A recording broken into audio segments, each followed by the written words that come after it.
नमस्कार दोस्तों। After a long time मैं एक वीडियो लेकर आ रहा हूँ वर्षफल पर। तो वर्षफल एक बहुत ही इम्पोर्टेंट एस्पेक्ट है एस्ट्रोलॉजी का।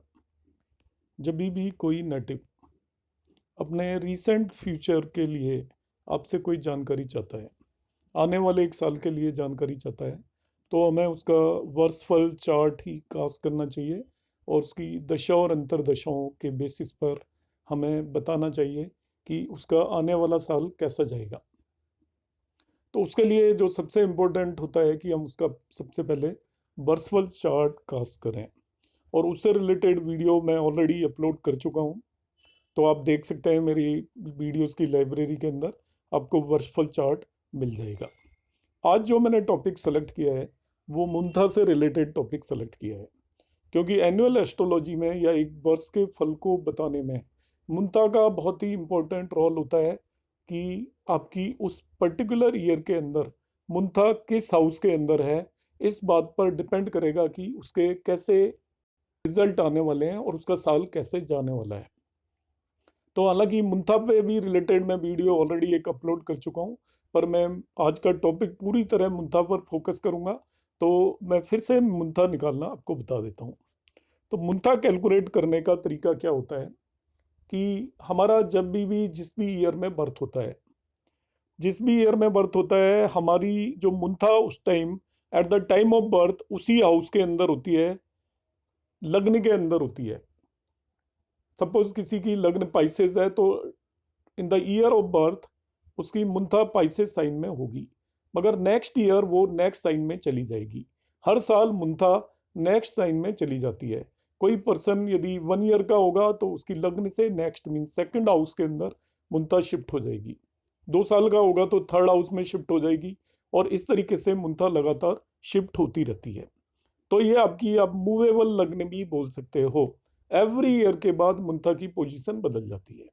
मगर मैं आपको अभी मुंथा निकालने का बिल्कुल डायरेक्ट तरीका बता रहा हूँ, उससे आप डायरेक्टली मुंथा निकाल पाएंगे।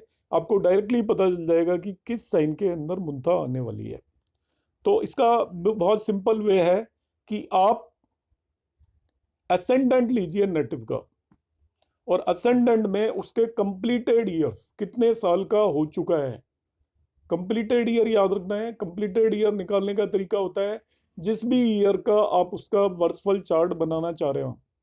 सपोज लाइक अभी 2022 चल रहा है, नेटिव का बर्थ सपोज 2000 का है, तो 2022 में से 2000 को सब्ट्रैक्ट कर देंगे, 22 आएगा, वो कंप्लीटेड ईयर होगा।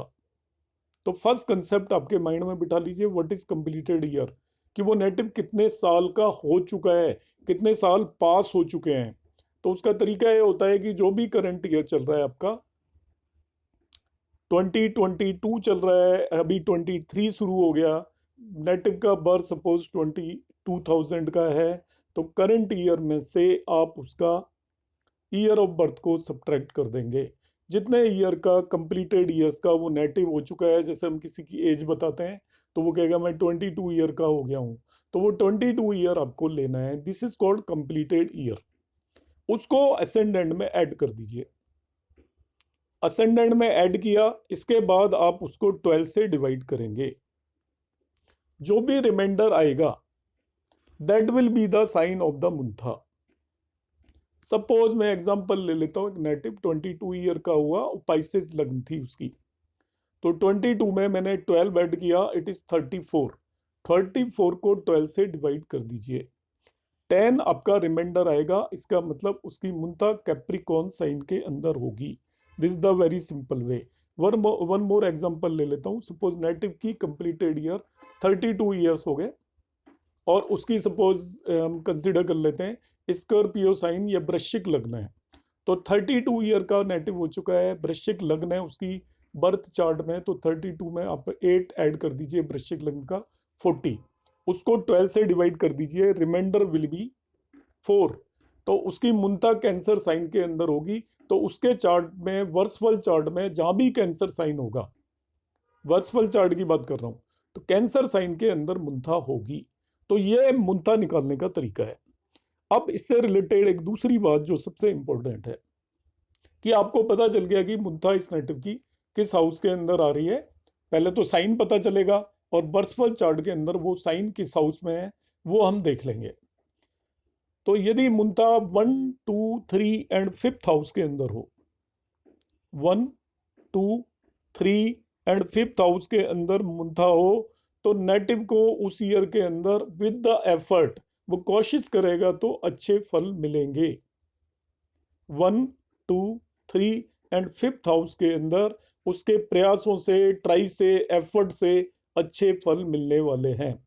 और मुंता यदि उसकी 9th, 10th and 11th house में हो, 9th हाउस, 10th हाउस और 11th हाउस में हो, तो उसके एक्सीलेंट रिजल्ट मिलेंगे। मगर वो एफर्ट कम भी करेगा तभी भी मुंता के उसको बहुत अच्छे फल मिलने वाले हैं। तो ये तो अच्छे फलों की बात हुई। 1, 2, 3, 5 में विद द एफर्ट, 9, 10, 11 में विदाउट एफर्ट भी उसको अच्छे फल मिलेंगे। मगर मुंता बाय द वे 4, 6, 7, 8 और 12th हाउस में है, तो उसके इनऑस्पिशियस अशुभ रिजल्ट मिलने वाले हैं, उसको परेशानी होने वाली है। अब अच्छे रिजल्टों का मतलब है 1, 2, 3 और 5th हाउस में, तो हाउस से रिलेटेड बहुत अच्छे उसको रिजल्ट मिलने वाले हैं। और यदि आपका 4th हाउस के अंदर मुंता आ गई तो उसको परेशानियां क्रिएट होने वाली हैं 4th हाउस से रिलेटेड।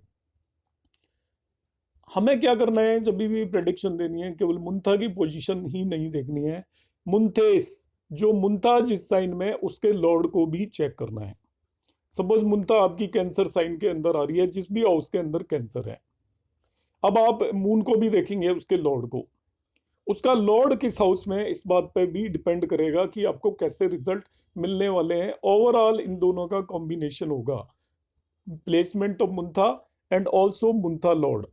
यदि मुंथा लॉर्ड भी यदि 1, 2, 5, 9, 10, 11 हाउस में हो और मुंथा भी 1, 2, 5, 9, 10, 11 हाउसेज में है, तो आप नेटिव को बताएंगे कि आपका इस साल बहुत अच्छा जाने वाला है, आपकी प्रोग्रेस होगी, आपको सभी तरीके के अच्छे फल मिलेंगे। मुंथा यदि किसी भी नेटिव के वर्ष फल चार्ट के अंदर 4, 6, 7, 8 और 12th हाउस में है, और मुंथा लॉर्ड भी यदि 4, 6, 7, 8 और 12th हाउस में चला गया, तो उस नेटिव को क्या साल खराब जाने वाला है, आपको परेशानी आने वाली है, इतना अच्छा नहीं जाएगा। अब एक तीसरी पॉसिबिलिटी है कि आपका मुंथा तो अच्छे हाउस में है मगर मुंथा लॉर्ड खराब हाउस में चला गया, लाइक मुंथा 1, 2, 5, 1, 2, 3, 5 और आपका 9, 10, 11 में, मगर मुंथा लॉर्ड 4, 6, 7, 8 या 12th में चला गया, तब आपको दोनों को ओवरऑल एनालाइज करके रिजल्ट बताने होंगे। तब आप आउटराइटली नहीं कह सकते कि नेटिव का ईयर अच्छा जाने वाला है या खराब जाने वाला है। दोनों का ओवरऑल इन्फ्लुएंस और इफेक्ट और उनके ऊपर दृष्टि और मुंथा लॉर्ड की क्या स्थिति है, वो एग्जॉल्टेड है या किस तरीके का है, किसके साथ बैठा हुआ है, इन सारी चीजों को देखना पड़ेगा। अब आती है तीसरी बात कि सपोज मुंता ऑस्पिशियस हाउसेस के अंदर है 1, 2, 3, 5 और 9, 10, 11 पर, मगर वो डेबिलिटेड है उसका लॉर्ड, वहां पे मेलिफिक बैठे हुए हैं, मेलिफिक प्लैनेट्स का असर है, तो जो भी अच्छे रिजल्ट मिलने वाले हैं उनमें कमी आ जाएगी। रिजल्ट तो अच्छे ही मिलेंगे, खराब नहीं मिलेंगे, मगर रिजल्ट्स में कमी आ जाएगी, या हो सकता है कि रिजल्ट अच्छे ना मिले पूरी तरीके से। इसी तरीके से यदि मुंथा आपकी मेलिफिक हाउसेज में चलेगी 4, 6, 7, 8 और 12th में, मगर मुंथा उसमें आपका ऑस्पिशियस प्लैनेट्स का एस्पेक्ट है, जुपिटर का एस्पेक्ट है, कोई एक्सोल्टेड प्लैनेट उस हाउस के अंदर बैठा हुआ है, तो जो इन ऑस्पिशियस रिजल्ट मिलने वाले हैं उनमें कमी आ जाएगी और उतने खराब रिजल्ट नहीं मिलेंगे, या cancellation of bad in auspicious result हो जाएगा। तो इन सभी चीजों को हमें ध्यान में रखकर किसी भी नेटिव को बताना है कि मुंथा का उसकी एनुअल या पूरे वर्ष फल पर क्या असर पड़ने वाला है। आई होप आपको कंसेप्ट क्लियर हुआ होगा। In case of any queries please comment box में कमेंट करिएगा। धन्यवाद।